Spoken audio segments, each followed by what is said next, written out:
Welcome back, NoDQ Galaxy, to a brand new edition of the NoDQ review number 380. I am Virtue, being joined by this week's elite panel of the review. Aaron Rift, of course, Big Baller G is here. Jeff Jarrett's number one fan.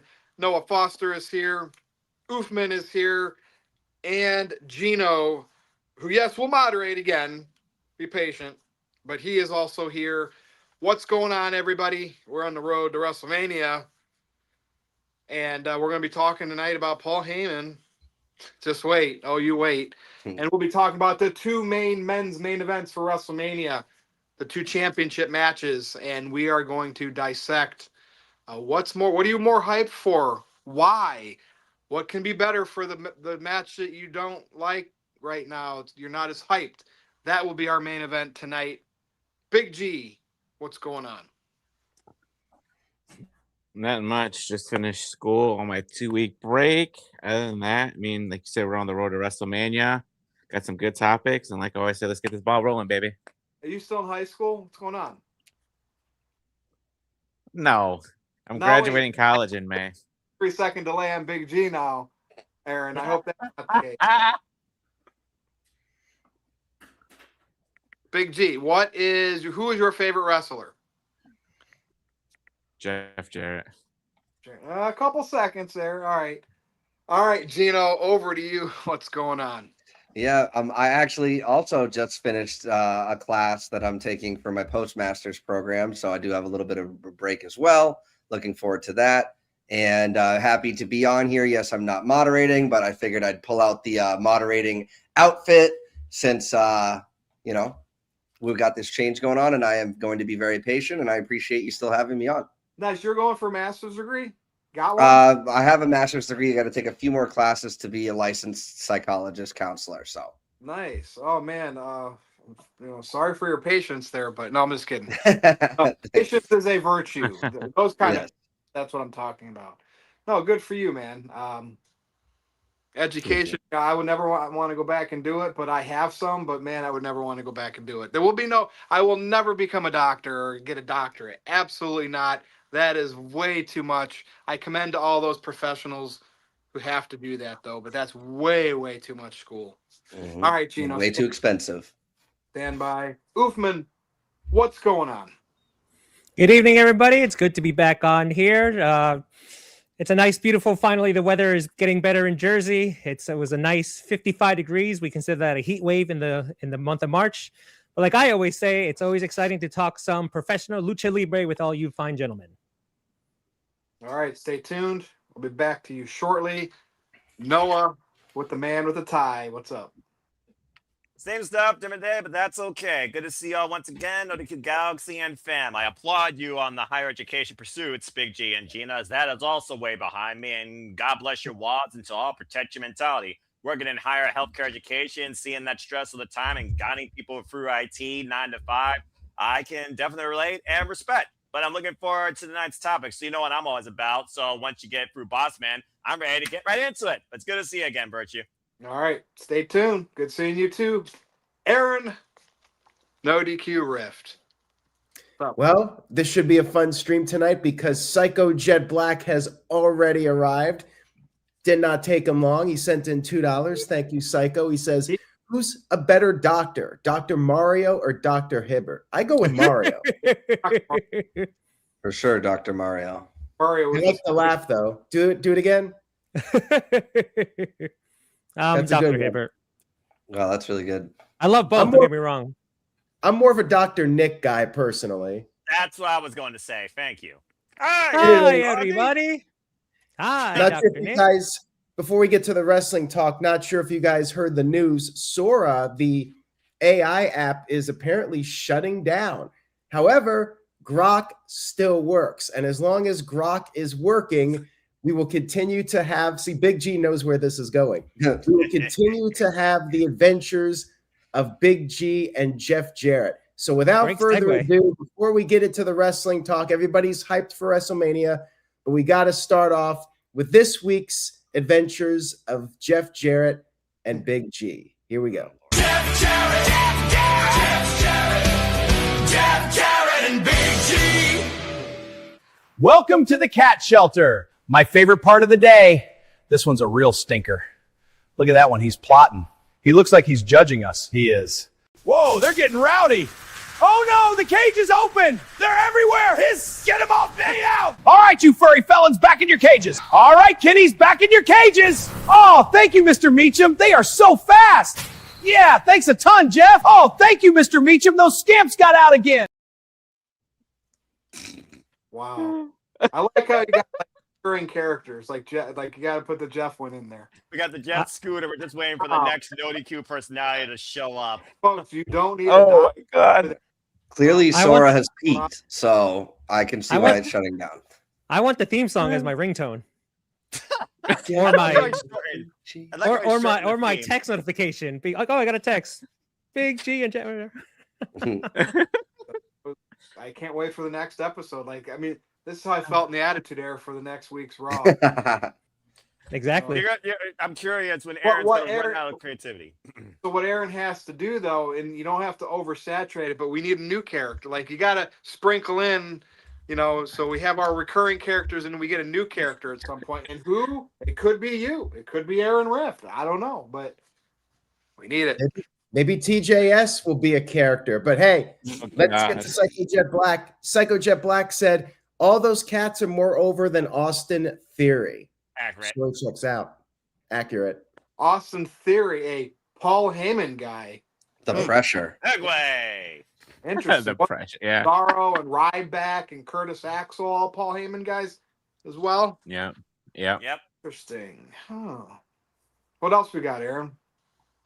We're ready for the topic. So there it is. We're going to talk about Paul Heyman first, okay? The reason why is because I see him plastered all over Monday Night Raw, and I'm like, all right, he's involved with Brock Lesnar, but that to me was the past. And the only reason why he is now is because of all the injuries from the Vision, and he needs something to do. But it's like, to me, it's too much. And then he's still out there battling with Seth Rollins. He's still, the Oracle of the Vision. And at this point, I know it worked really well with the Bloodline because it was different. The way he kind of interacted with Roman, it had a different feeling than like with Brock in the past. And that's why I liked it. There was a different dynamic. Now I feel like we're just stale Heyman. I get it. He did the gimmick. He took some bumps, right? Kudos to any managers who take bumps. He had the look last week with the shovel, the beard, the red eye. Great. Miraculously all healed up, looking good this week. But it's just stale. And this is the ECW legend promoter, Paul Heyman, the one that booked the awesome SmackDowns in the early 2000s. And he, being the manager of Brock and Roman and Punk. And why am I feeling that it's just stale? Is it the injuries? Is it the forcing him with Austin Theory? And I like Logan Paul too, but it's like he's in the shadow of Paul Heyman. Gino, I'm going to start with you first on this topic. I think Heyman is stale right now. I'm not going to say overrated, Paul Heyman, Hall of Famer, but I can say stale. And what do you think? Yeah, I mean, I respect that for sure. Stale Heyman. I mean, at this point, it does feel a little bit more like he's stall Heyman because he's stalling for Braun's injury and potentially Seth may not be cleared as well. So we're still kind of just biding our time, waiting for that to kind of pick back up. But I do completely see where you're coming from. For me, if Brock had not been present the past couple of weeks and involved with Heyman, I would be 100% on board with him being stale and kind of, we're just biding our time. But last week with how unkempt and disheveled and black-eyed and, looking like he was that stressed out style that he was when Solo was kind of taking over the Bloodline or Roman was gone or whatever. And then he brings out Brock Lesnar. I do like their dynamic together. Like Brock doesn't listen to anybody, but he will. The only person he likes is Heyman, and I do enjoy that. Now his stuff with the Vision is definitely getting stale. As much as I love Logan Paul and I love the he's embracing the heel gimmick in real life with Tom Brady and Gronk and the flag football stuff, and they even addressed it last night. So that for me is still got some legs, but him with Austin Theory, as much as I want to believe in the guy, if he gets a face turn somehow down the line, but yes, he's very much in that category of Curtis Axel. No offense to Cesaro because he's doing things still, but Ryback, like those types of things. Now, I might be giving him a little bit more grace in this because he still had so many hits with his guys. You know, you're CM Punk, your Roman Reigns, your Brock Lesnar, your Stone Cold Steve Austin. And as a Patriots fan, I'm not going to talk about sports, but Belichick was notoriously a bad drafter, but he did draft Brady and Gronk and they're Hall of Famers. So like you put up with a lot of the bad because of the good that they've done. And for me, that is why I'm kind of still enjoying or trying to enjoy what Heyman is doing now.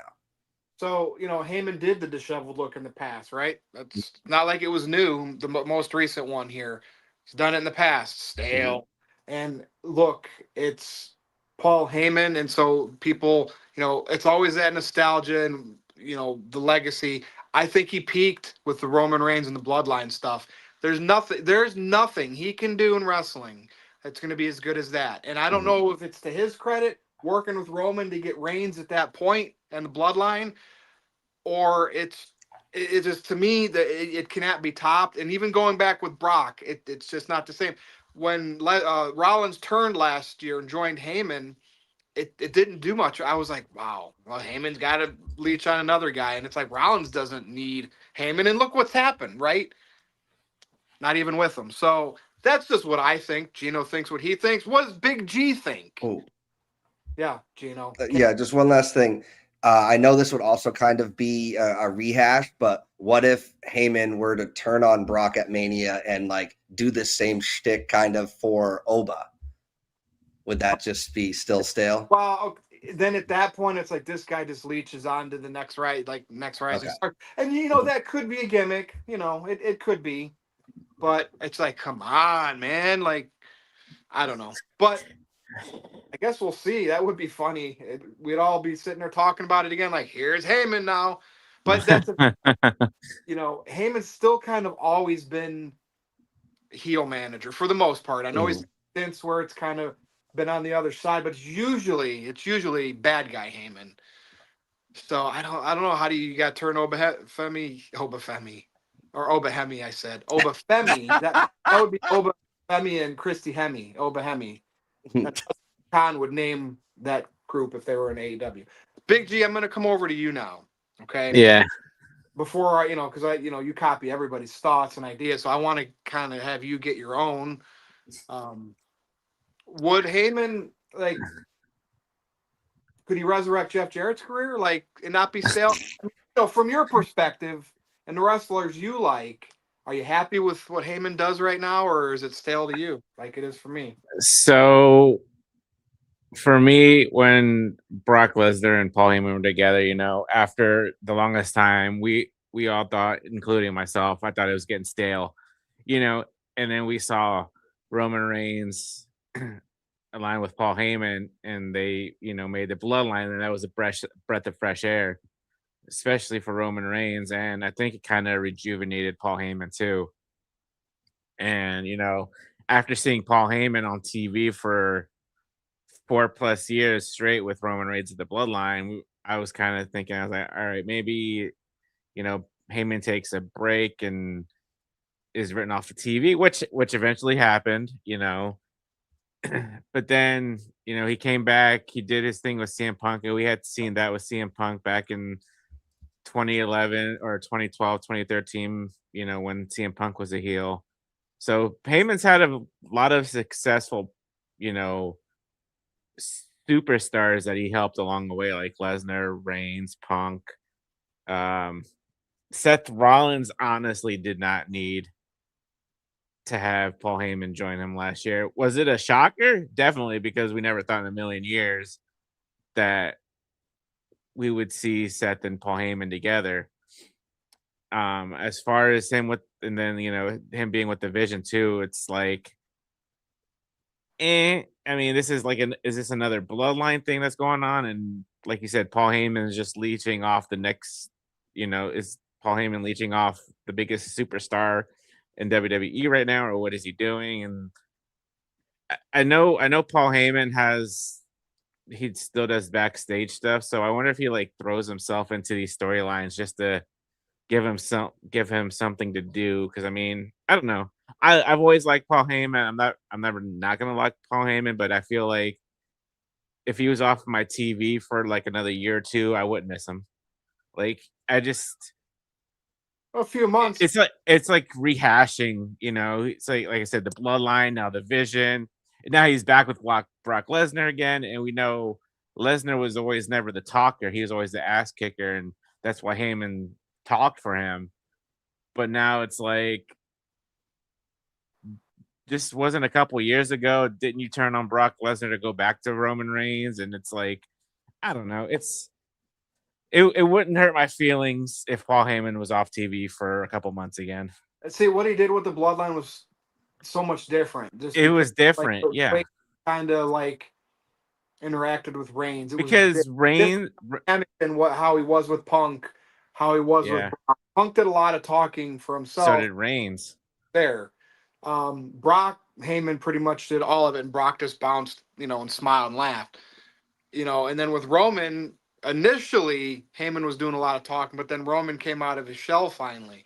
Yeah. So it's just like we've seen so many different versions of Heyman. Just take some time off. And I get it with this Vision thing, had it worked out right with no injuries, with like Braun Breaker and Bronson Reed. Exactly. Heyman, but then you confuse people when you have to put them back with Brock. It's like, are these guys all together? What's going on? And be creative with it. Create some tension maybe where injuries kind of hurt all this too.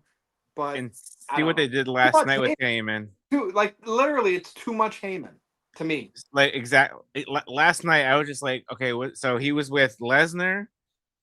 Then he did his whole shtick with Seth Rollins.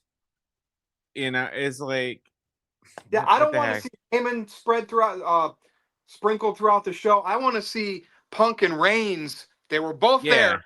Yeah. Sprinkled throughout the show. Exactly. Maybe that's what my problem is. Why I wanted to talk about this. Big G, you good? So I can move on. Yeah, I'm good. Yep. All right, Oofman, have at it.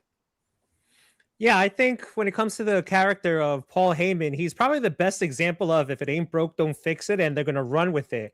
We've seen in history that, yes, he's great on the microphone, put somebody that probably isn't as strong on the mic with him, but his character, the fans we react to him so well. We want to hear what he has to say. Will he will he shoot on a work, blah, blah, blah.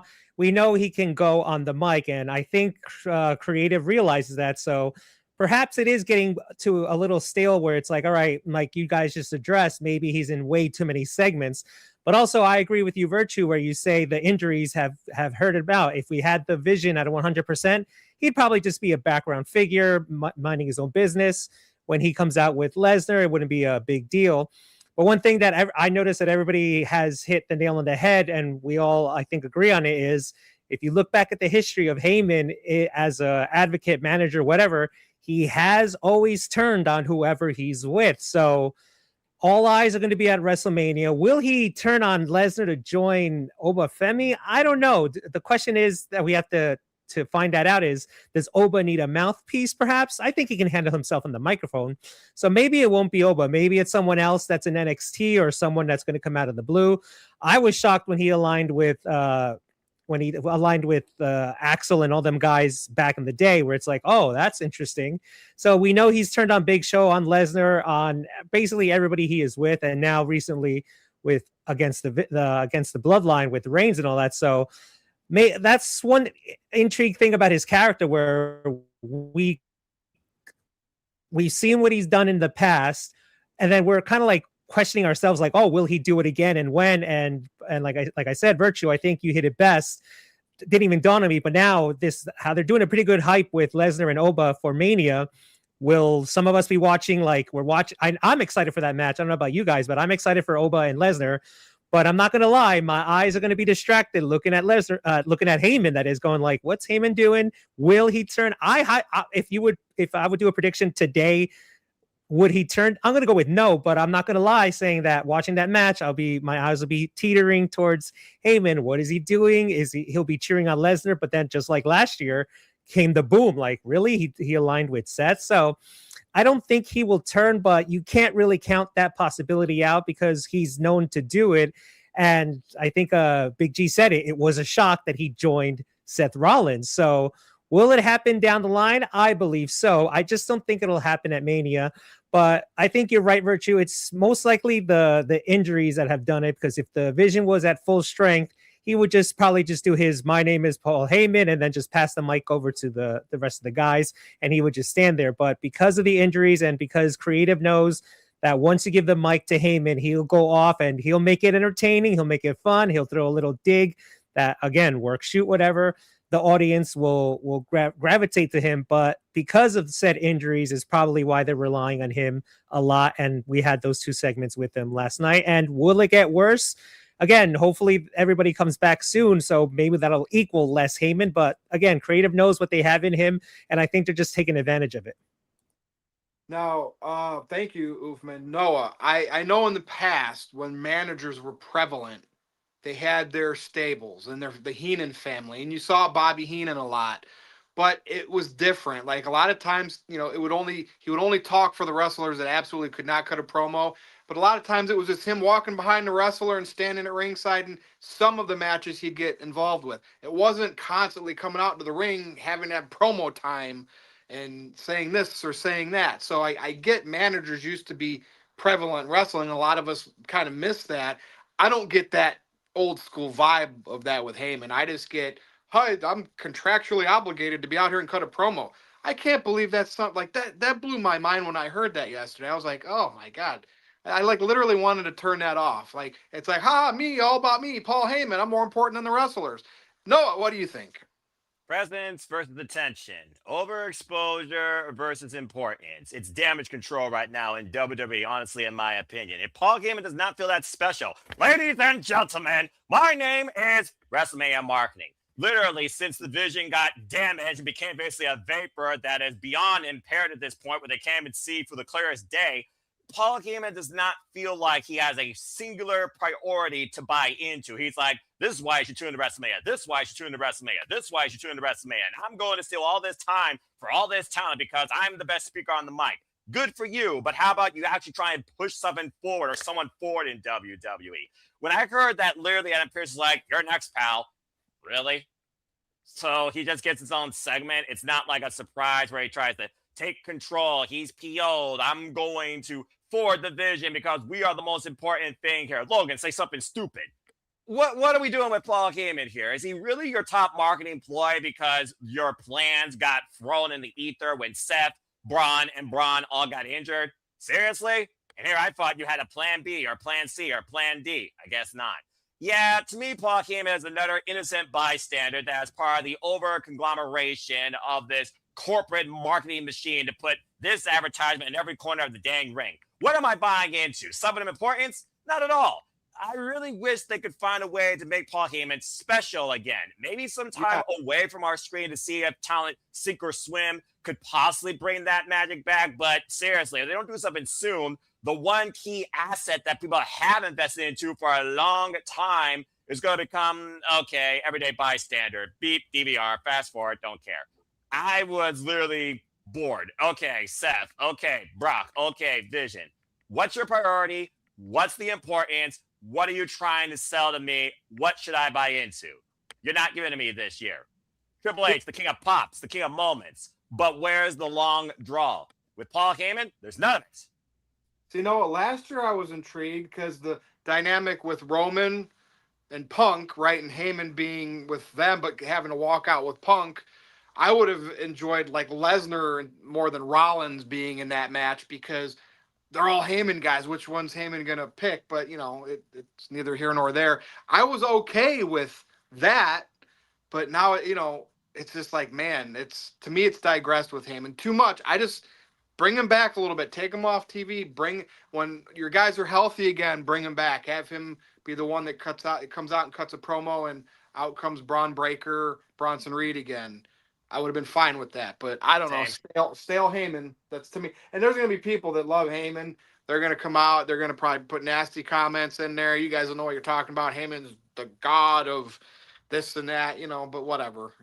Everyone's entitled to their opinion, even if it might be correct Dude, I in love some Heyman's aspect, but bloodline. incorrect in others. And that went on so long, and I defended it the entire time. And like I said, even last year, that dynamic of him being with Punk and not with Reigns anymore, I was intrigued for that. And it's like, get off my screen right now, Heyman. Aaron, yeah, if he was actually with Punk or Roman for a little bit of this, then maybe he would be intriguing, because that still is more intriguing than whatever Paul Heyman is doing right now for this year's WrestleMania.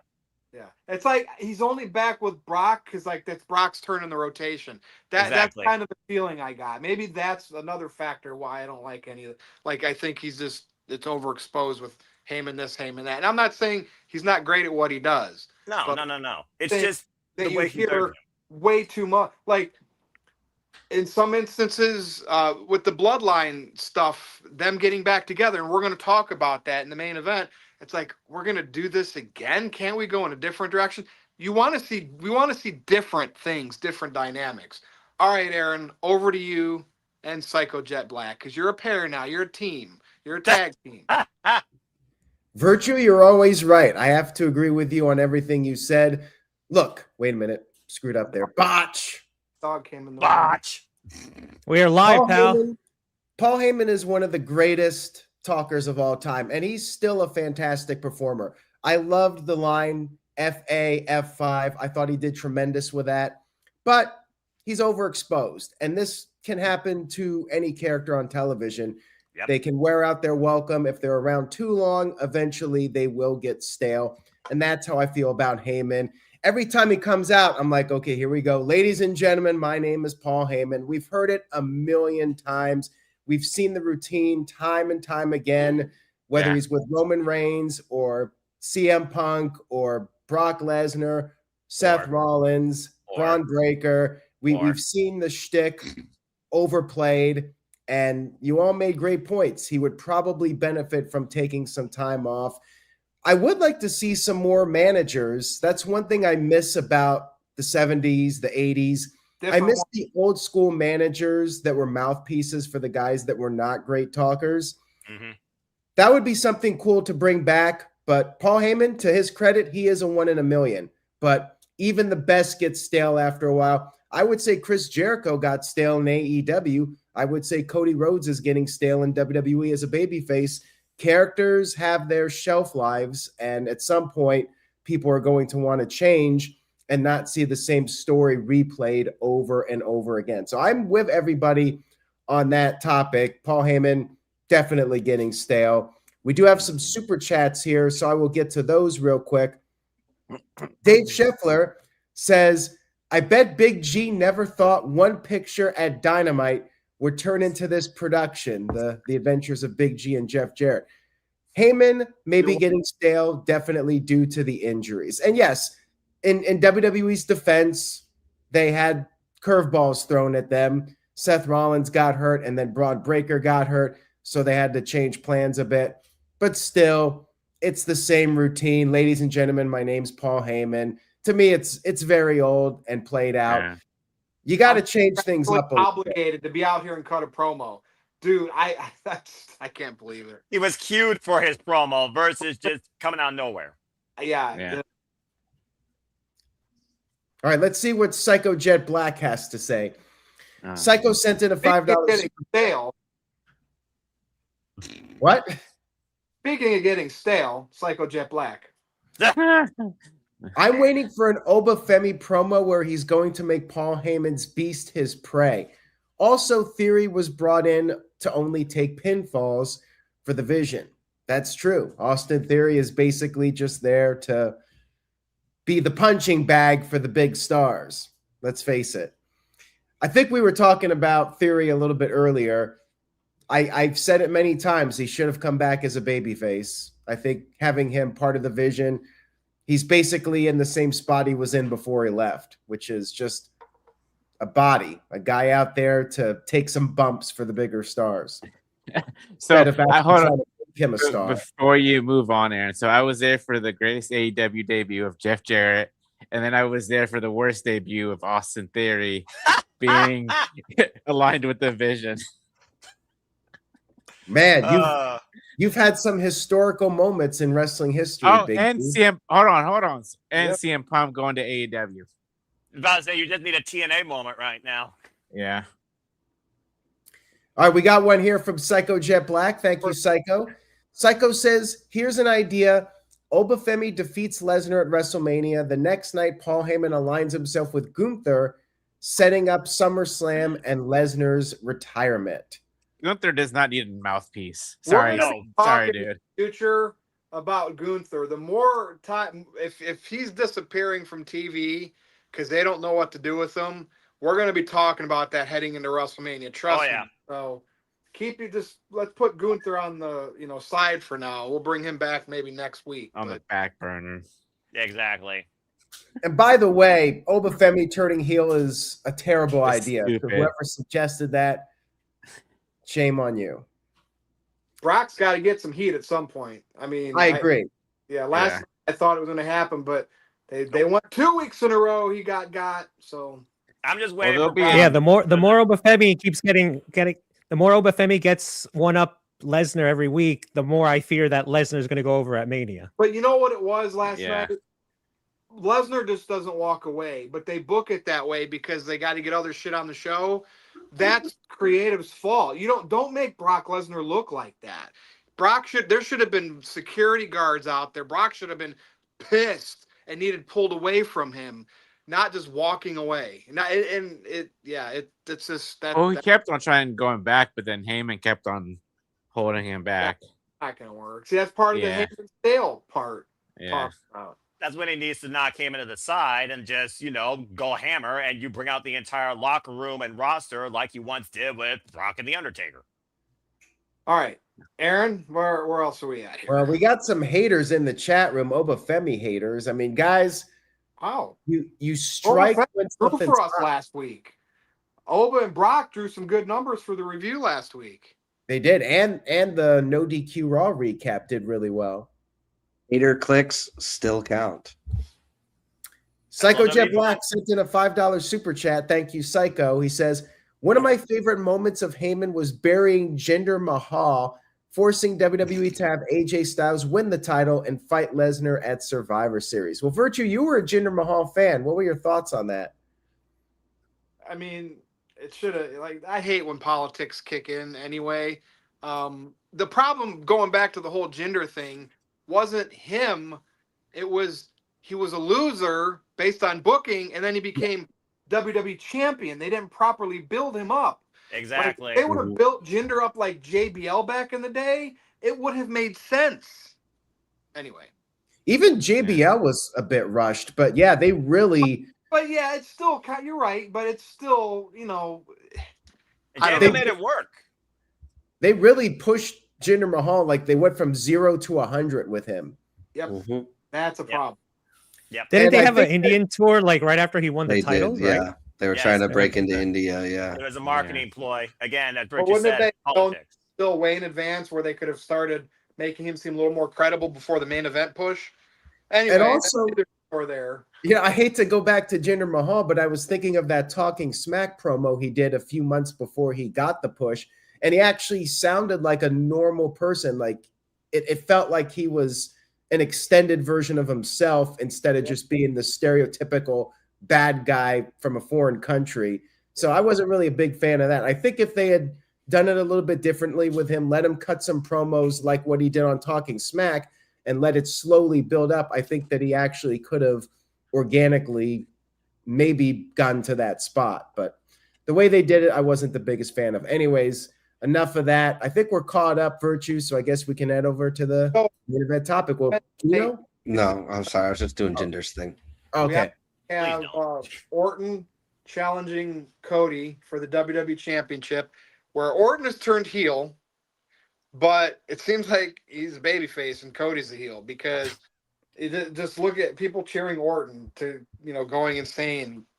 And then we have Punk defending against Roman Reigns, winner of the Royal Rumble. And that's kind of like getting dragged in and just stalled. It went from buried next to your father to, and I don't, like I said, I don't need to hear Roman come and say your dog's dead. But you're old, and they're kind of having the bloodline people come back out, the Usos, with Roman, and like he's conflicted. Are they going to help him beat Punk, or Roman can do it one-on-one? And I don't know, but right now we have these two main events. I'm always going to be hyped for Roman Reigns, but I feel like right now, I'm going to say Cody and Orton to me is I'm more hyped for, and I know we're not going to get Rock to come out and destroy Cody and Orton will be his champ. I'm not even thinking of anything like that. Just the whole fact that it feels like there's more hype to it. And I know last night Roman got intense finally and started to go nuts. Like, I want to see more of that. But we got these two main events, and I'm more hyped for the Cody main event. And right now, I mean, there's plenty of time, but I want to talk about this. Yeah. That's why I wanted this to be the main event, because I'm sitting there after Raw last night, and I'm like, I'm more interested to see the next segment between Cody and Orton after last night. And I don't know if it's because the bloodline rehashing, and it's like, I want to see Roman do stuff on his own. You know what I mean? Is the bad guy mob boss type thing at work to have your henchmen always help you? Now Roman's, the head of the table, the tribal chief, is supposed to be back how he was in the past, where he got beat up all match, but he would pull a lot of wins out, back to the Shield Roman Reigns, the one that nobody liked.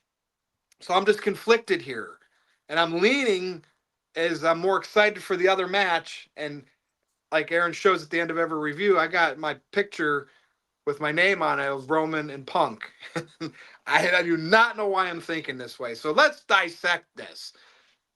Oofman, I'm going to start with you. Yeah, I think two things is a big factor for me. I'm excited for Cody and Randy. So two things that are affecting Punk and Roman is time and presence. So Roman won the Rumble all the way back in January, and WrestleMania is not all the way till mid-April. And then Roman hasn't been around. Punk was defending the title against Finn Balor. And then every time both Roman and Punk were under one roof, it's all been yada, yada, yada, talk, smack talk. Since the Rumble, since Roman chose Punk. Now we look at the WWE Championship. It started off with Drew as the champion. Everybody was thinking a four-way with the way the storyline was going of people getting screwed. Maybe there was going to be a fatal four-way for the WWE title. Cody, Randy, Jacob, and Drew. So that was intriguing. We went to the Chamber. We got our number one contender in Randy Orton. Cool. But then what happened the week after? The WWE title changed. And then Orton and Cody were the first to get physical. What happened 2 weeks ago, where the law is, if it's WrestleMania season, Cody's going to get bloodied up. So that the needle completely, for me, turned my attention to Cody and Randy. So had Punk and Roman done the physicality a little bit before, or just the pull apart, but just trying to get to each other, maybe Orton and Cody would still gone as it did. My attention would be 100% on both. But since the physicality happened quicker with the WWE Championship, that's where my attention is. Now, finally, we saw Punk smack Roman. Now Roman hit Punk, but it was just a smack and a punch. It wasn't like what's happening on SmackDown. And so still meddled in. So Roman is having lackeys again. So it's like, and that too, yeah. All the way back to the heel, and I know we cheered and liked the heel bloodline, but either go all the way back to the mob bloodline with the henchmen, or have Roman just say, "Get the hell out of here! This is me and Punk. I don't need anybody." If you know it was, I don't know, and yeah, if Roman went solo on this, it would be cool, interesting, because now, like you're saying, we're seeing on the TV shows that, all right, there's Roman, oh, there's the Usos, and like you're saying, Virtue, we're going back to 2-3 years ago. why don't we do what? Let's see that. Let's see Roman stand on his own, like push, not necessarily start another storyline against his cousins, but just have Roman go out there, face Punk, let them get physical, but just them too. But now with the Usos, they're doing like another storyline where like I think it was LA Knight that told Jay like you're turning into Roman, and if you saw the end there, Jay was commanding Roman to go back into the ring. So I just feel like creative is multitasking, but I don't think we need that, especially when it comes to WrestleMania and your main event. It should be just Roman, it should be just Punk, them two going at it. You want to do the verbal joust every week, fine, but let it be just them two. So, but the physicality, SmackDown beat him to it. That's why Cody and Randy has my attention, but we're slowly getting there again with the verbal joust, where again he mentioned he was old and that's what got Punk going. Roman mentioned his wife, that didn't get him going. Where was Roman with the Larry line? That would have been the zinger, and there maybe could have gone physical. But Raw's in the Garden on Monday. It's their headquarters, it's the Mecca. So is that where we're finally going to see blood or just them going at it? Who knows? But I think it's time and presence that really delayed that hype for the World Championship. And the edge right now, I have it on the WWE title because that has gotten my attention because of the physicality. But again, like I said, the time that started after the Chamber, so that was later than the actual Royal Rumble. So those two factors deal with it. But yes, I agree with you. It should be just Roman and Punk going at it, physicality, verbal joust, and let them just them two sell me for WrestleMania Night 2.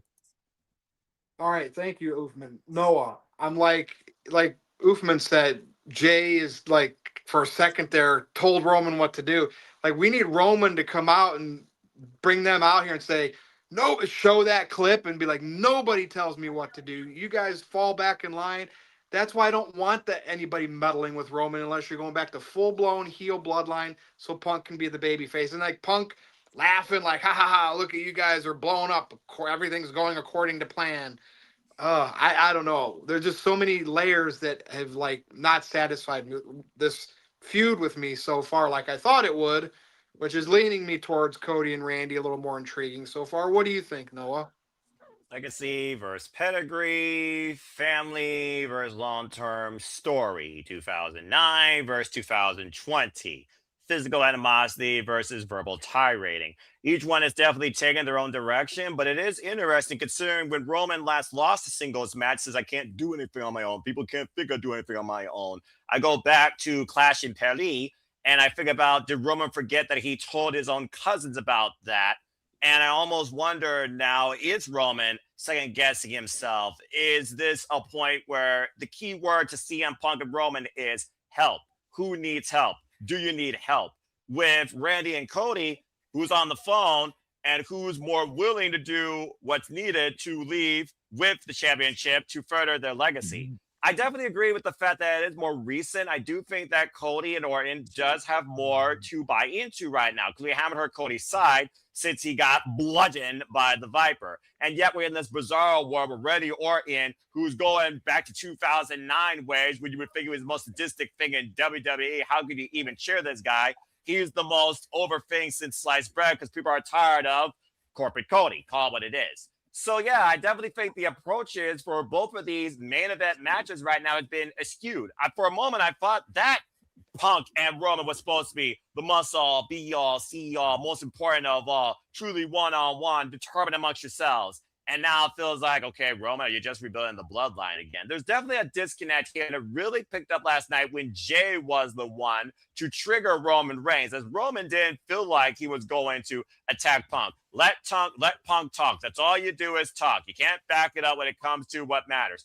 What should matter for both these matches is what happens bell to bell in the ring when it's one-on-one for the title. And I truly hope that is the end game, but for me, there definitely has to be a different shift in the Roman and Punk where you don't have the Usos involved, or Roman literally excommunicates the Usos from all further interactions with CM Punk, whether he's there or not. But just because the fact that we haven't heard anything from Cody, and I know he's going to be on the Pat McAfee show, because again, WWE wants you to watch everything so you can keep up with everything. It doesn't make too much sense to just put everything on one single show that everyone watches a week at the same common time, because that'd be too easy. I'm more intrigued to see what Cody has to say, how the audience will react. Will he dye his hair black? And will this finally be the turning point that he goes full heel rogue? I know, the bygone universe, but at least the aspect of that is a bigger what if of interest than, okay, what's Roman going to say to Punk next, and how long before the Usos and Roman triple team Punk? Because I think the Usos right now, being part of the whole Punk Roman interactions, have kind of soured this match for me. I was into the whole thing about I hate you, the personal animosity, etc., proving a point one-on-one. Okay, that's fine. Now you bring the whole family in play, and might as well be a handicap match. Thank you, Noah. Big G, I'm going to come over to you now. You know another thing Uh-huh. that might be setting me in the wrong way here for Punk and Reigns? What's that? Punk's lost the edge. Maybe it's because he's a baby. It's not the Punk versus Cena, the Punk No. versus McMahon. Maybe Punk needs to be that tweener or a heel. That might be part of what's wrong here. I just am not buying into Punk as like the goody champion. Like, I don't know. What do you think? You want the AEW to be Yeah. Shit, even in AEW, I think he was a babyface throughout his entire time that he was there. He was. Yeah. like he's just happy to be there. That's the Yeah. CM Punk vibe I'm getting, and it's kind of ruining it for me. That's fair. So I'm not trying to piggyback off everybody, I promise you, but for me, it's been as well Cody and Randy Orton. For that match particularly, it's more personal. They've got the history. They were in Legacy together. Cody mentioned it. Orton was his very first match on Monday Night Raw back in 2007. They were in Legacy together. I'm sure they had that match at WrestleMania 26, that triple threat match. So they got the history there.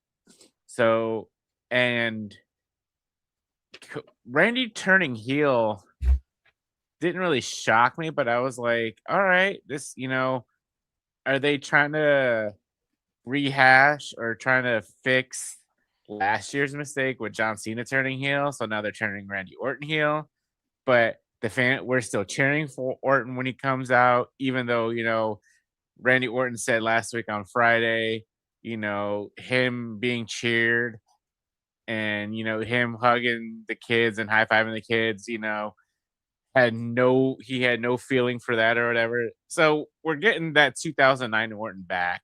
So I wonder if we're going to get at WrestleMania, if we're going to get the punt coming back too. But what I feel for Roman Reigns and CM Punk.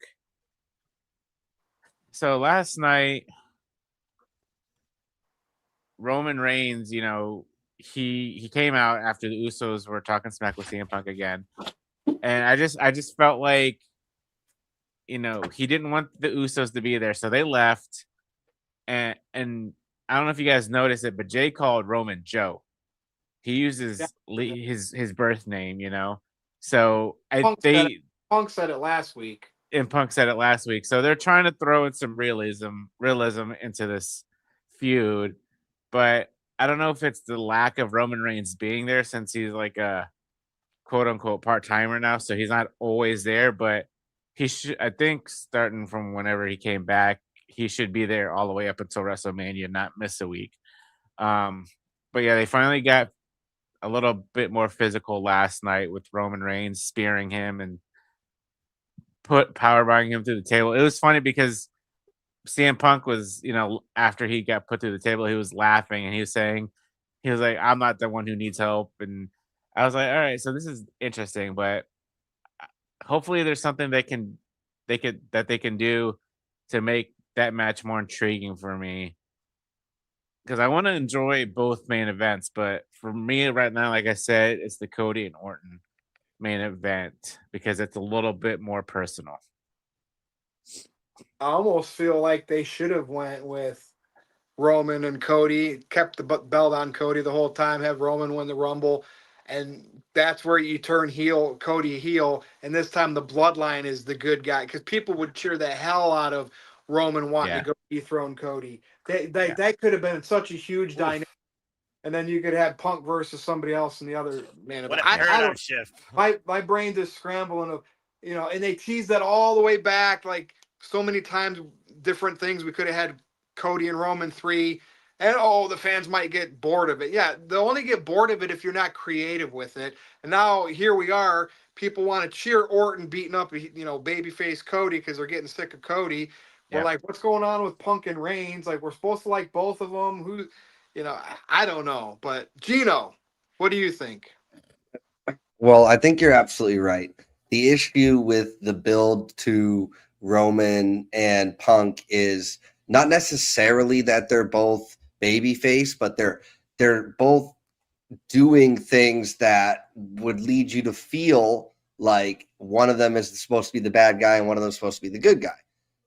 But they're not really, they're kind of leaving it up to us. Who do you want to root for, right? And it's got that, big fight feel where you've got your fans of CM Punk are always going to be fans of CM Punk. Your fans of Roman Reigns are always going to be fans of Roman Reigns. And they're just kind of letting those two fan bases go at each other. The thing is with the live crowds is they're happy to see both of these men, no matter what. Roman barely shows up. So last night in Boston, when Roman shows up, they're going to cheer him, even if they're chanting CM Punk's name the whole time. Like, you want to see the stars. When you pay to go to these events, you're going to cheer to see these stars, honestly, whether they're heel or whether they're face. I mean, Brock's supposed to be a heel, but when he comes out, like, you get excited in that crowd because you're going to see something and you paid your hard-earned money to come see something like that, not, potentially some of the other segments on the show. Now, on the other side of that, with Randy and Cody, like, people are feeling tired, and we'll go back to the first segment with the word stale. We are feeling like Cody is stale. And the irony behind all of that is from what we've heard online is that he wanted to drop the title to Drew so that his build to WrestleMania didn't feel stale. Fast forward to right now, and we've got Randy turning on him and that cool shot with him with the chair and all that stuff and the bloody shirt last Friday. Great. But it's still like Cody himself feels stale. I know we'll go back and forth, who's they should have turned, who's they shouldn't have turned. But I think Aaron said it best. Like, they really don't have another QB1 type of person. So you can't turn that guy that you have who's still selling the merch and doing all of that stuff. The issue then becomes as viewers who aren't going to every single live event every Monday and every Friday, we're left to see what's on our television screen or whatever screen you're watching it on. Now, for me, going into Raws and going into SmackDowns, I am much more looking forward to what they're going to do with Roman and Punk, even in spite of the stupid old nonsense, right? Like, when I started watching Raw last night, I thought maybe when they're playing that video package, they'll cut it to where Punk is actually upset at the dig about his wife working little and getting paid for it. I was like, this is the opportunity to kind of re-edit that and play with it. But no, I think it was on SmackDown actually, and then they did it again on Raw where they doubled down, tripled down on the old thing. And then sure enough, main event comes and CM Punk's talking about, I'm not upset that I'm called old. But like, you hit him like, oh, I'm just upset at who called me old and all this stuff. It's like, you're like undercutting the effectiveness of last week in and of itself. Oh yeah, Gino, real quick. Okay, the hair club for men thing, but like, did Punk really have to say jizz? Like, I was like, that's just so below his standard. You know what I mean? Like that. That was another thing that I was like, man, what? I rewound that too to see if it even got a pop. That's not what he said. That's what I heard. It is what he said, but I didn't even No, get a he pop said it. from He the said live it. audience. Right? So it's like, at least with the stuff about I don't know if I can say the S word on here and ruin your thing, but I did find the authenticity of, saying S talking. And even Cole was like, being a smart A, right? Like, it felt more authentic. Like, this is how grown men might be talking to each other. But the jizz comment was out of pocket. The oil would have been fine. Yeah. But that is kind of more in line with what you're talking about with CM Punk's kind of having that heelish grit to him that we're missing from him. So that's his kind of way of throwing it in there. Like, earmuffs, kids, I'm going to start using more swears. We're in the 10:30, 10 o'clock hour, right? Whatever. I know we can swear, but they'll bleep it out or whatever. Netflix, not really sure why they do that, but it is what it is. For me, again, still, I like what they're doing with the build to Cody and Randy, and I'm not sure who's going to win that match as of right now. I am pretty positive Roman Reigns wins the championship from Punk at WrestleMania, and Punk will then be taking time off after being on every week and being a fighting champion. So for me, I'm more interested in the result of the Cody Randy match, but I am more interested in the still currently what the build is going to be for Punk and Roman when they're on screen. Has Punk done this? Because I know they were all feuding. You know, him, Rollins, and Roman were feuding going into WrestleMania last year. Has Punk mentioned? I want to say I'm having deja vu here. Has he said, "Hey, Roman, you're only a big deal in this company when Vince McMahon is around"? Did he say that? I felt like that's No, that the thing would that be he funny. Oh, but that's the the thing Punk that I he want. mentioned. That's the Punk that I want, not throwing Yeah. out like words and stuff like that, you know, swear word, whatever you want to call. That's the Punk I want, the open the curtain type thing, and to have Roman sit there react like, what? But all right, thank you, Gino. I'm going to go over to Aaron and Psycho Jet Black now. All the super chats. And a few other people as well. Look, right now, I am not blown away by either match. I think the buildup has been good. I think the problem with Roman Reigns versus CM Punk is that it peaked a few weeks ago when CM Punk made the comment about Roman Reigns' father. I thought that would have been a great final segment before WrestleMania. Problem is, we still have a month to go until WrestleMania. I think that's an issue with there being such a long gap between Elimination Chamber and WrestleMania. I feel like you should peak right before WrestleMania.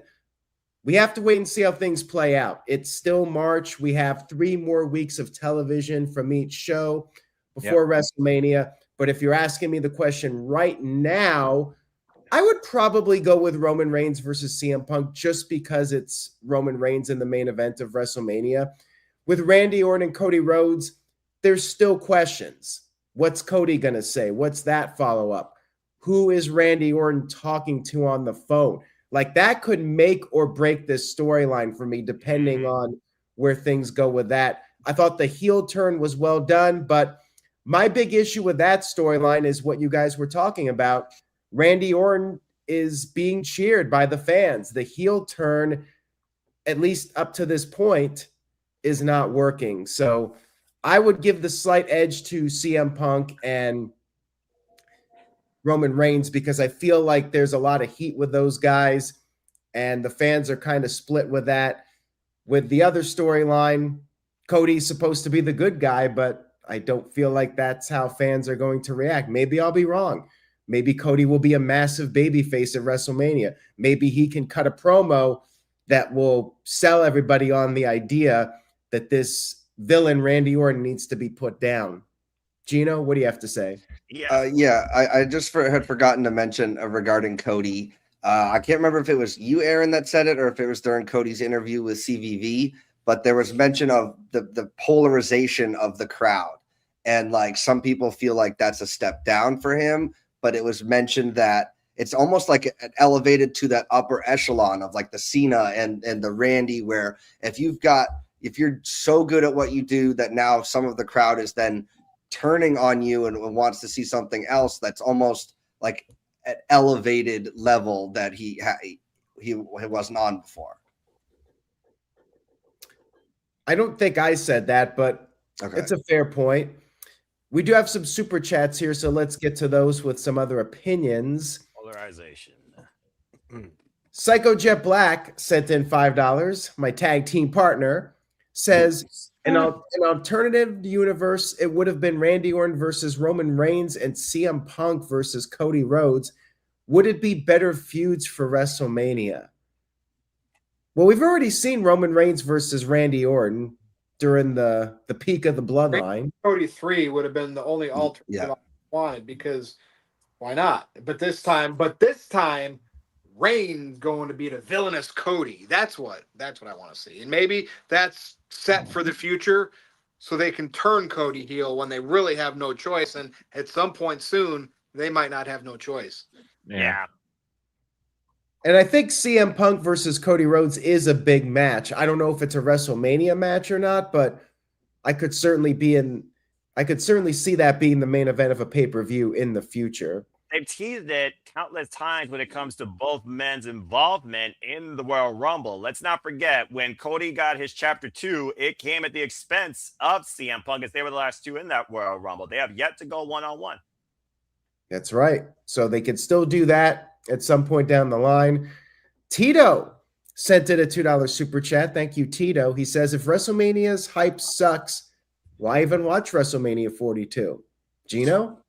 Yeah, I mean, going into a lot of the premium live events over the last calendar year, there's been a lot of talk about the hype and the build sucking, but then more often than not, the show delivers, whether it has enough matches for you or not, whatever, but the show usually always delivers. So even if the hype is bad or the build is bad, it's still WrestleMania. So I personally will be watching. Like, it would have to be a complete dumpster fire of terrible matches and terrible match-ups for me to not want to watch both nights. Obafemi versus Brock Lesnar. Got enough right there. I think we pretty much kind of covered this last week when I was like, oh, this match, meh. This match, meh. Well, Brock versus Silva. Okay, you got me. I'm not one of the ones that pays ESPN $30, but if you have a VPN and you get the global Netflix, you don't really pay too much. I have cable with tons of channels, so I get the ESPN app access. So why wouldn't I watch it? I'm not paying $50 to watch this pay-per-view. I mean, it's justified for its price. You get it for free if you're me. Yeah. I mean, the good old days of the WWE Network, $9.99, but how much is the WWE Network these days for the places outside the United States that still have, or is it Boy, Netflix? isn't it shutting I down? think it's on Netflix now. Okay. It's all on Netflix now. Yeah, Netflix International. Yeah, I think it's completely done. But I mean, shit, you can get Netflix for $10 if the low ad tier, $10 or Yeah. $8. Or free if you have, or it's free if you have T-Mobile. There you Same. go. But By the those way, free are why you still watch WrestleMania. It doesn't cost that much. Yeah. cheap plug, nodq.com/VPN. Get yourself a VPN. All right, we Aaron, you put a banner up. We got another super chat here from Jeremy. Thank you, Jeremy. He said, I could see a double turn at WrestleMania between Randy Orton and Cody Rhodes. The Cody crybabies will be furious when Cody turns heel. Roman Punk 50-50. No, Not no gonna double turn. I will believe it when I see it. I think there's a better chance of The Rock being the guy on the phone with Randy Orton. Even when I see it, heel. I see it. I know this week was the anniversary of WrestleMania 13, but no double turn this year. No. Yeah, highly unlikely in all likelihood. Gino? I just want to say regarding the Cody crybabies, knowing what we know now and Cody being in his third championship reign, like I don't give a crap what they think anymore. We missed out on The Rock versus Roman because of them, and we could have easily had Cody getting his championship, finishing his story the next year. So at this point, the Cody crybabies can cry. But Gino, with that said, we still have to blame Triple H because when did Rock say, or should I sit at the head of the table? Was that before the Royal Rumble? I think it was. Yeah, it was like was. in the Yeah. summer. We really still got to blame Triple H. He could have fixed all of that. Mhm. Yeah. And I was at that Royal But The Rumble that Rock Cody really- won. Water. That's the problem. Butting heads, conflicting opinions and interests. And The Rock being a Hollywood guy, I show up when I want to show up or when I can't show up. That doesn't help either. But like he's also on the board of TKO, so he should still have some investment in the quality of the product, right? It feels like he just doesn't care about that position. Well, if he's on his the name. board, he doesn't have to be Fire there him. all the time. That's a problem. If you get all that money in stock and you're not required to do much just as a name, why? You know what I mean? It's not like they're forcing him to be at board meetings. Well, maybe he Right. feels that TKO is making and WWE are making money hand over fist, where it's like, why should I probably are. even? I'm making my bank. If anything, Well- probably joins on Microsoft Teams maybe once a year. On board Yeah, If I was that- gonna say, from Hawaii, probably in his workout clothes. That's don't probably the be only contribution he's doing. For don't be WWE. expecting The Rock anytime soon because now he's gonna be doing his promotion for the live action Moana, and I'm sure Jumanji 3 here. Oh, good. Then we might actually see him then at that point. So All right, what next, Aaron? All right. Dave Scheffler sent in $5. Thank you, Dave. Dave says the best build is Cody Rhodes versus Randy Orton at this point. Only one getting any boost from two main events is Cody. Cody is only one being treated like a heel by the crowd. Yeah. That's a fair point, honestly, because you would think in a big marquee main event match for the championship, who's the villain, who's the baby face, even if on paper it's the exact opposite. Yeah. Well, one of the cool things about last week was I bought Orton's explanation. He said it should have been Drew, and he would have done the exact same thing to Drew. But unfortunately, he's like, well, Cody, you're still the champion. And he finally mentioned the chase for 15. So is Orton really a heel, or is he just being himself? An older that's version the of thing. himself. Because he also apologized to Yeah. Jelly Roll, Oh, so he walked that back. Ever Like- since NWO, fans just love heels when the heels are really good at what they do, and that's just how it is these days. That is the culture this nowadays. You're absolutely correct. Yeah. All right, we got a couple more here. We got one from Jeremy Dorset. Thank you, Jeremy. He says, keep in mind Jinder Mahal was champion when Vince McMahon was in charge in 2017. 9 years ago, this is the Paul Triple H Levesque era. Going back to Jinder Mahal. I'll Yeah, defend well, Jinder to the day. Triple H I no learned longer drop from that. Vince I love when McMahon, so I mentioned it. Yeah, no, good for Jinder getting talked about. Yeah. Yeah, the changing of the guard happened, and I said it earlier, I think in the chat, where if this were the old regime, Punk and Roman would have won the tag titles last night, and they would have done the whole "can they coexist" before WrestleMania. So change is always good. I WrestleMania actually 23. don't hate that, Oofman. Me neither. So- WrestleMania 23. I'm just all saying. over I'm again. just saying it would have happened last night. It would have happened, and they won the tag titles, and they're champions. See if they go in as champions though, as opponents at WrestleMania, or do they lose the titles the night before? Exactly right. So thank the stars. There is a change. That's all I have to say. All right, we got one here from, let's see, That's a unique Matt name. dash Bird. H3R2H. Hurt. I think it's league speak. I think it's Matt dash Hirsch. You got the two of the S and the three's an E. Again, I'm IT. I understand this stuff. Well, thank you for that, Noah. That's why we have you on. Just like Walter can read typos, certain people have Titles. those certain skills. Hey, you know what's funny? Everybody, I have to mention this. TJS DM'd me today and thought he was actually. He's like, "Is the show full tonight?" Dude, he no-showed last week. I kicked him out of the chat. I banned him from the review. What an idiot! I had to mention. Like I said, it. maybe he just wanted a recount. I don't know of the poll. All right, so this comment here is, I like AEW. What are all your thoughts on AEW now? I know Virtue doesn't watch it. Last week's review, we covered AEW for half the show. Yeah, about to say we talked about MJF. We talked about the outlook of the roster, really focusing on young talent that is most of them under 30, ironically enough, nowhere near friggin' 40. And they seem to be going in a comfortable business structure that works with the audience, the venues, and the talent that they showcase. Again, And they got the hype. So man far, Dave- so good. The Yeah, only that's thing what- right now, what is going on with Tony Storm with this whole AEW was bracing for this? Is she pregnant? What's going on? That's my whole thing. What's going on with Tony Storm? see what happens. Stay tuned. And I Stay know, tuned. I will. I He will. just wants Britt Baker to come back.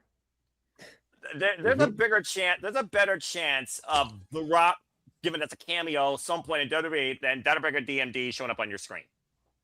You think she's done? With what I've heard about this world and the communication outlook towards her, I wouldn't blame her. Protect your mentality, Jesus Christ.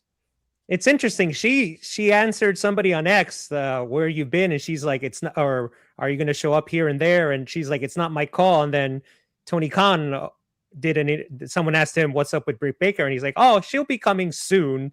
So we're hearing two different versions. It's like, all right, someone's going to have to win. Someone's going to have to be lying. So we'll just literally stay tuned and we'll see what happens. Heads or tails. Stay tuned for the next episode of Gammon with Who for further information on this. And let's go ahead and move to the next super chat. Thank you so much for that. And yes, I like AEW. Moving on. Me too. All right. We got one more here from TJS. TJS showed up. He must have missed Wow. last week where But Virtue it's said oh he's yeah, gonna yeah. at Since 100. Don is listening, was $100, and he gets consideration to be brought back into the fold. $100. All right. TJS says, I don't get the Obafemi hype. How is he different from Ezekiel Jackson, Apollo Crews, Ryback, David Otunga, and any other big man? Why can Oba succeed and Keith Lee didn't? I wouldn't Anybody call wanna David take that Otunga a one? big man. That's just me, but Yeah, Gino. Yeah. First, I TJS, I respect your opinion. This is wrestling, so everybody is entitled to their opinion, whether you like or don't like something. It's totally subjective and in the eye of the beholder. But Oba has it. Yep. You can't even quantify it. But those other guys, maybe except for Ryback, if they decided to pull the trigger on him and not have Brad Maddox do all that stuff Oh, that and the heck in the cell. So, and Keith Lee was kind of over, but they didn't book him right. WWE seems to be understanding what they have with Oba, and they seem to be booking him for now in the best light possible. Whereas those other guys, maybe good workers, maybe good talkers, maybe good pros, whatever. Oba has it, and you just have it or you don't, and they didn't have it, maybe except for Ryback at his peak. Yeah, I agree with that. I think that Ryback did have some momentum early on, and WWE did capitalize on it, but then it fizzled out. With Oba, he was brought in. He's a WWE NXT developmental guy. They've been able to build him up, and he's just connected with the audience. With Apollo Crews, I feel like he didn't even have half the charisma of Obafemi. No. Not even down in NXT, really. Yeah, it's like What is he talking about? What? $95 more, TJS. Yeah, I hope that was worth the $5 out of your wallet, bro. But yeah, if you don't understand what Obafemi is, considering he's a WWE original, he's nil Eden Aaron. He was freaking brought in from his shot put career somewhere in Florida for Pete freaking sake. But he was born in Nigeria as a fan of The Undertaker. Yeah.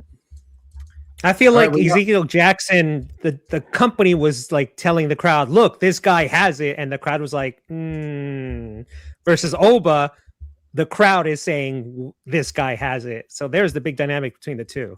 Exactly. He has that connection. There's the noise and there's the interest. The rest of them, they were there. Yeah. And the less said about David Otunga, the better. Psycho Jeff said, David He Otunga divorced Jennifer Williams. What the heck? The only thing David had it good. had going for him was he had a coffee cup that he carried around. That was it. And he had a famous wife. He's a And he had a famous wife. So He had it. I think he's a legit attorney, so he knows his legal stuff, and that's what I think his career is now. So Yeah, he pops up on ESPN now and then.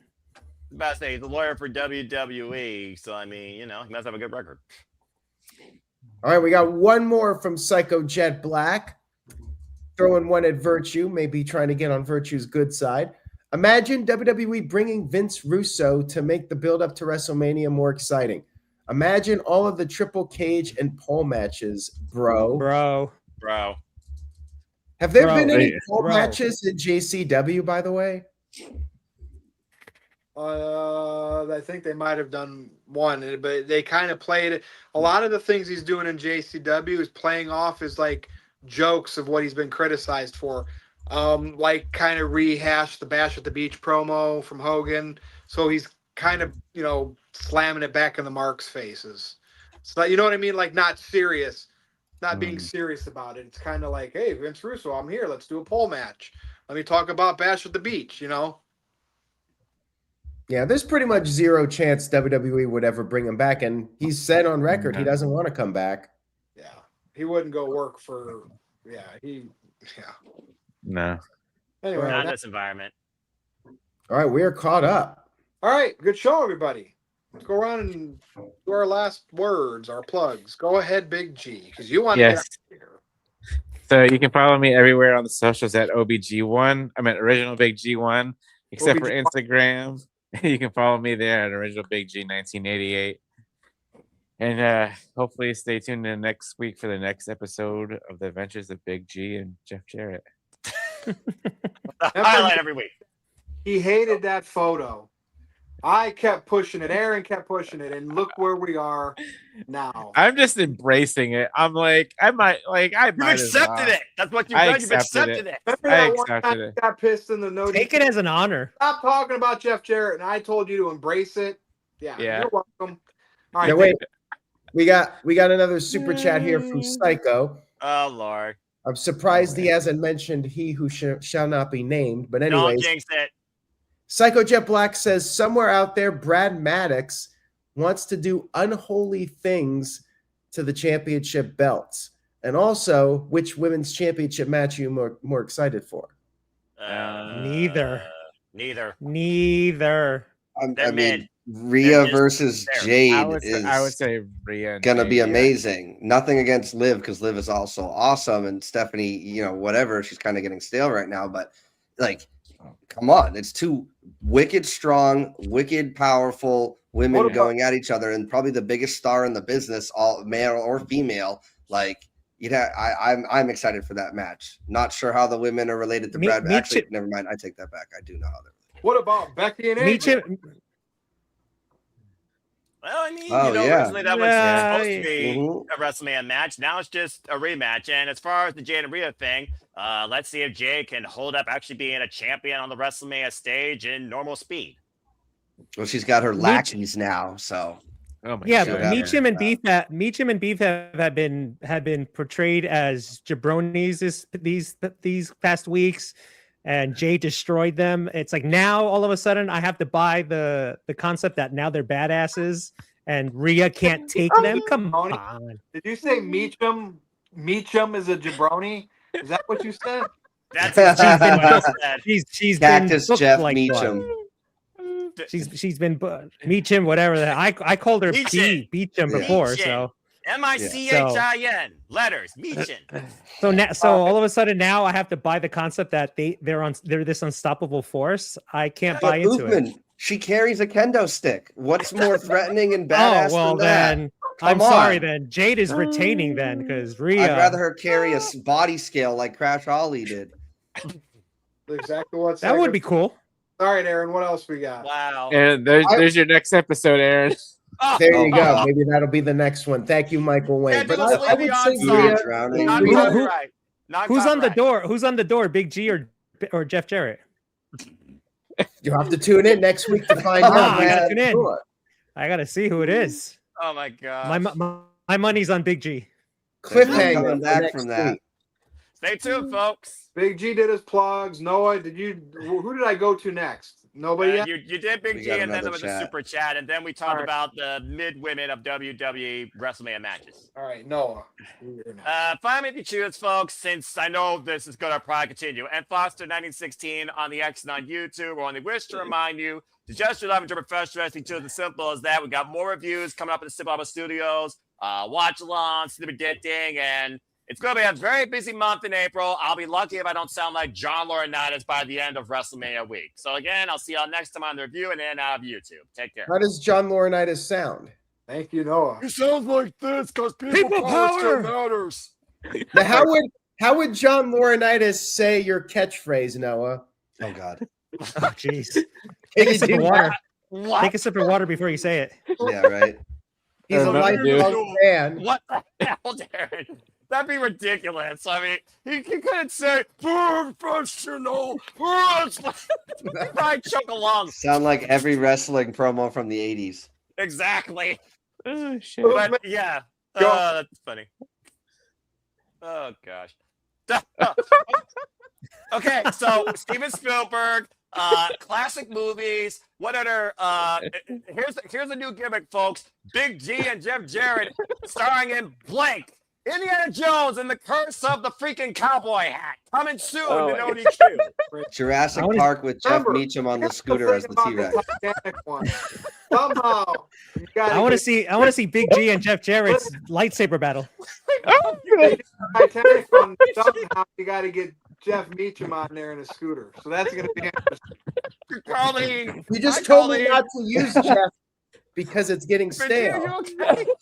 All right, Oofman, let's go. Big bro, Big G. We have 2 super chats, by the way. You can check Oh, me out on God. my channel, Gavin with Oof, the series Gavin with Oof on Oofman Entertainment. My latest video, I talk about Super Sentai, the source material of the Power Rangers here in America for the last 50 years, has been making production shows, but now they have actually stopped. So the future of the Power Rangers are in jeopardy in America. So what I do is I just reminisce about what Power Rangers meant to me. So check out my channel, leave a like, and check out the rest of my videos there. All right, thank you. Very Gino, nice. over to you. Yes, absolutely. You can find me on my channel on YouTube, PapaGino0017. We do Major Push Wrestling every week. I got some of the NoDQ guys joining me. We'll do predictions post-mortem for the pay-per-views and the premium live events with Oh, Lord. the Simple Man, Noah Foster. I will be on Gabbin' with Oof and the next episode as well, talking more about the Power Rangers. So come find us all. Come support the NoDQ family. And yeah, still very much looking forward to Backlash, which I will be attending live in Tampa. Oh, nice. Cool. Thank you. I'm Off the rails. surprised nobody has super chatted about my alter ego the last several weeks. Don't say his name. Someone say Joe Hendry instead, or Jake something. Seriously. Aaron's Ram is taking space for that video. So All right, Aaron, over to you. All right. Here we Jeremy go. Dorset sent in $2. It says Vince Russo will never go to AEW either. Nope. don't All right, say. let's go. Please don't. You think? No, I mean- I believe. There Go are ahead. 3 things in life that are certain: death, taxes, and Tony Khan will never work with Vince Russo. Tony Khan will never let anybody else tell him how to book a wrestling show. I mean, the closest person that he has is a mark, Will Washington, to pitch him a few ideas, as far as I know. So yeah, there's never going to be anybody that was in the business being there to tell Tony Khan what to do.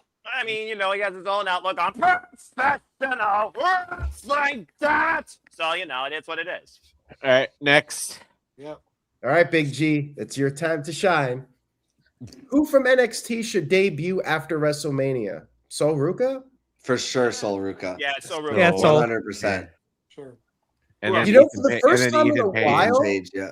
For the first time in a while, I don't feel like there's a lot of names that I would call out. Maybe you get Ethan Page and Ricky Saints in there, but I really That's it. don't see those guys being more than mid-card level in WWE. If they put Page with Chelsea and just have him part of the Secret Hervis or whatever, like he could last as long as needs to be. See, if Chelsea Green was booked for WrestleMania, then I would actually care about a women's match for WrestleMania. Well, she's hurt. I know, that's the problem. Yeah, that's the And she's really still more unfortunate. over. For a fact, more over than Austin Theory. Yeah. Well, for sure. who's not more over than Austin Fury? Stu, All right. the cameraman's more over than Austin Fury. Hell, I'm Moving more on. over than I'm more over. Oh, than Stu's Austin over for Theory. years, so yeah. That's All right. accurate. Psychojet Black sent in $2. He says, imagine Brad Maddox and Johnny Ace forming a tag team. No, thank you. Maddox Thank you. is a pro tag teamer, so The Next. Jizz. All right. Psychojet Black sent in a $2 super chat. Thank you for that, Psycho. He says, can't even pronounce these names. What are these names? Goranger Goizierger? What? they're not Pokemon. I can tell you that. They might be Power Rangers related. Are you but I'm sure they're not sure. Pokemon? That really Yeah. sounds like it could be a Pokemon name. It's Only very talk to me about adjacent. only talk to me about Power Rangers, not Jew Ranger, because I don't know Jew Ranger. Jew Ranger? What the That's the Next. source material of It's, Power it Rangers. sounds worse than Okay. it is. It's, No. it's not. It's not. It says it sounds like something, but it's not what that sounds like. Next. Okay. All right, Big G's ready to go. We're never gonna hear that band alter ego's name No, again. stop it. Stop it. Stop it. Egging them evil. on. Seriously. People are missing out on some fun moments here, but oh well. Curtis G8169 sent in a $2 super chat. Says, LOL, remember Eric Bischoff? TNA would beat AEW in 6 months. When did he do that? Was that during the pandemic that He said that. Last year, when TNA was starting to to build a little bit of momentum, drawing 3,000-4,000 people in arenas. People were saying, including Bischoff, that They would be the number 2. and maybe Business TNA could thing? become number 2. Yeah. But I Well, think at least that they- Have good Or luck. was that Bully Ray that said that? might have been Bully Ray. Quite a few people were pushing the idea, but let's be real. No, I know you like TNA, you like all professional wrestling, but I think after that AMC debut, I think that pretty much ended any talk of. Aaron, there's a couple phrases you know me for. You know the professional wrestling. Here's another one. Not my NXT. And TNA is very close becoming not my TNA. Fair enough. All right, so we're caught up. I guess he who should not be named will not be summoned this week. Virtue, we'll go ahead and get your final plug. Yep. Follow me on X if you dare at NoDQ_virtue. And there is a guy that uses Just for Men and an old man. Main event Veneers and Just for Men look good on them. Brought to you by Bodsley's Hair.